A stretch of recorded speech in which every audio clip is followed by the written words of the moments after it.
for jails to be dropped into our country and mental institutions and drug dealers and murderers.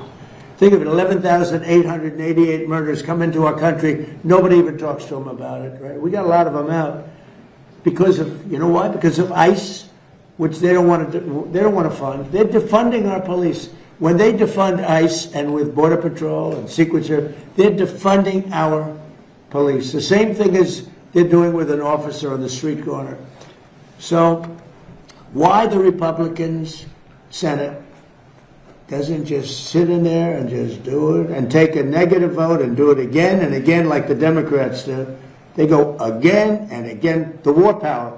I'm negotiating a deal with Iran. And every week, every 3 days, they put in a thing that the war should stop. And people ask me, how the hell do you negotiate like that? You're destroying them. Every day I read, think of it, we've militarily decapitated the country. And every day I read about how well they're doing militarily. They got nothing left. They're done.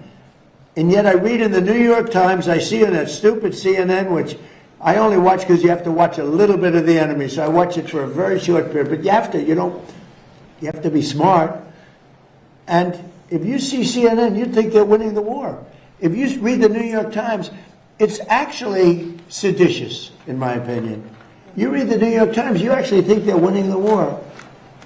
I read some of these columnists, but it's all starts from the top. It's a terrible thing. So we're negotiating with them, and they read how well they're doing, and they're sitting in a cave, and all their leaders are dead. Everyone's dead around them. Missiles are all over the place.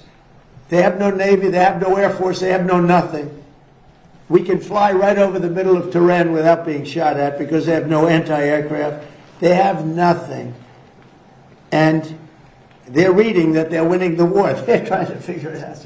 They get the New York Times, I guess, in some form, and they think we're crazy.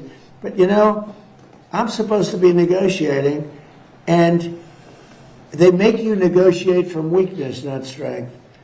But the difference is I don't care. And everybody knows the facts. We are decimating that country. I got a call today from another country that's more on our side than that, Middle Eastern country, saying, sir, please don't hit them anymore. They're decimated. Please. He's actually helping them. He's actually saying, please. And yet the New York Times will tell you that they're winning the war. It's so sad. I hate to even say that because when I say that, people out watching, they'll say, oh, maybe they are winning the war just by the fact that I'm saying it. And it's so ridiculous. They're being decimated. We have the greatest military in the world. And one thing that's come out of this and Venezuela, some of the things that have happened, I rebuilt the military in my first term and did a good job. And also the first year of this term. We have the greatest military in the world. When I spoke with President Xi, when I spoke with President Putin, I have great respect for what I've done and what our military does. We have a military like no other. You know, when we attacked Venezuela, their equipment, none of it worked. It was all good equipment, but it was discombobulated. You know what that means?